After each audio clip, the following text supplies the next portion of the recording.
அந்த குழந்தைகளை அந்த ஸ்கூலில் படிக்க வச்சுட்டு அவங்களால நீட் கிளியர் பண்ண முடியல, ஜேஇஇ ஐஐடி கிளியர் பண்ண முடியல, சிஏ ஃபவுண்டேஷன் கிளியர் பண்ண முடியல, நல்ல ஒரு இன்ஜினியரிங் காலேஜ்லையோ மெடிக்கல் காலேஜ் சீட்டு கிடைக்கல அப்படின்னா நீங்கள் 15 வருஷம் கட்டின fees waste. 15 years of investment recurring deposit பற்றி கேள்விப்பட்டிருப்பீங்க. நம்ம கட்டப்பட்டு சிறுக சிறுக சேர்த்து மாதம் வருஷம் டெபாசிட் பண்ணுறோம், ரிக்கரிங் டெபாசிட் பண்ணுறோம். 15 வருஷம் கழித்து அதை ஒரு முக்கியமான காரியத்துக்கு நமக்கு வேணுன்றதுக்காக டெபாசிட் பண்ணுறோம். கட்டின மொத்த பணமும் நமக்கு வரலை 15 வருஷம் கழிச்சுன்னா நம்ம நிலைமை என்ன? அதே மாதிரி தாங்க ஒரு ஸ்கூலில் குழந்தைகளை சேர்க்கறது.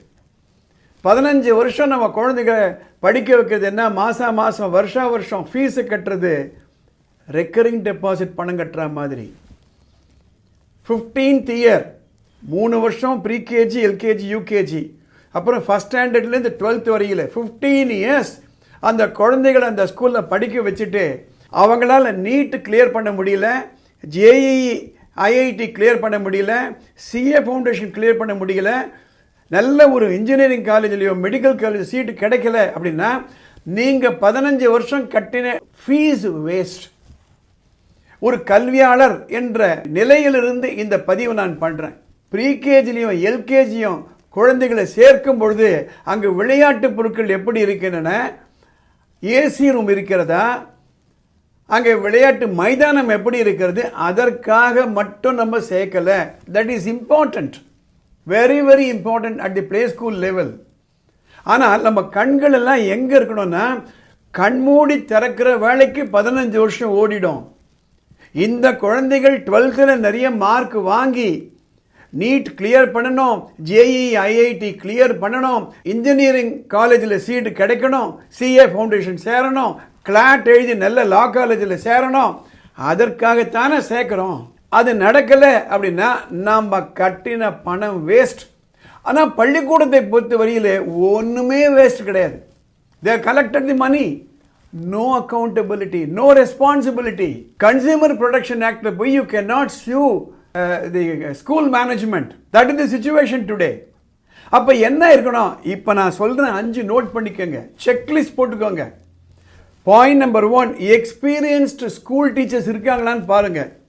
எக்ஸ்பீரியன்ஸ்டு ஸ்கூல் டீச்சர்ஸ்னால் அந்த ஸ்கூல்லையே 10 வருஷம் 15 வருஷம் எக்ஸ்பீரியன்ஸ் இருக்கணும். அப்போ அந்த டீச்சர்கள் இந்த குழந்தைகளோடயே வளர்ந்துருப்பாங்க. 10th 10 போர்டு எக்ஸாம் அனுப்பிச்சிருப்பாங்க, 12th 15 போர்டு எக்ஸாமுக்கு அனுப்பிச்சிருப்பாங்க. இரண்டாவது, கன்சிஸ்டன்ட் ரிசல்ட் இருக்கான்னு பாருங்க.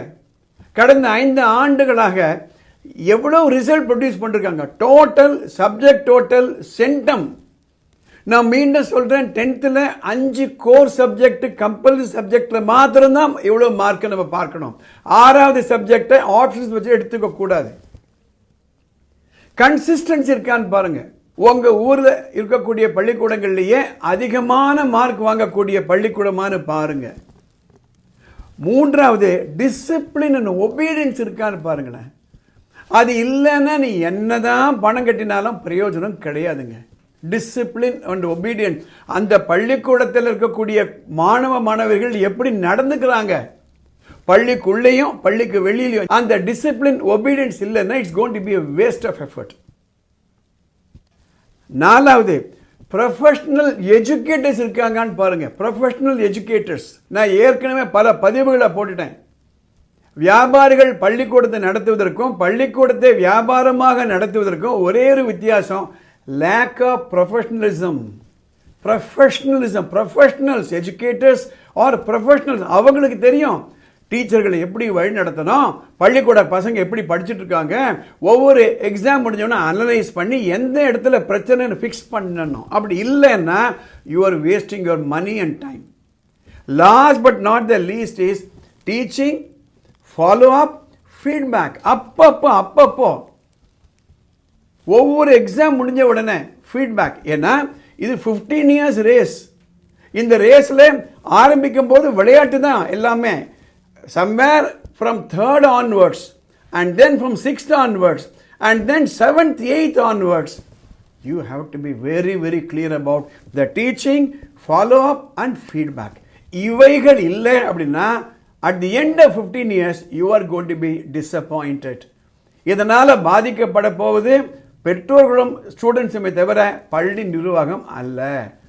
இந்த 5 இருக்கான்னு பாருங்க, so that you are not disappointed. படிப்பு சம்பந்தப்பட்டு உங்களுக்கு ஏதாவது குழப்பங்கள் இருந்தானா மேலே ஒரு வாட்ஸ்அப் நம்பர் போகுது, அந்த நம்பருக்கு ஒரு மெசேஜ் அனுப்புங்க. அதை படிச்சுட்டு அடுத்த எபிசோடில் கவர் பண்ணுறேன். கமெண்ட் பாக்ஸில் போயிட்டு இந்த பதிவு உங்களுக்கு பிடிச்சிருக்கான்னு போடுங்க, so that it will reach a large number of population. அடுத்த எபிசோடில் பார்க்கலாம்.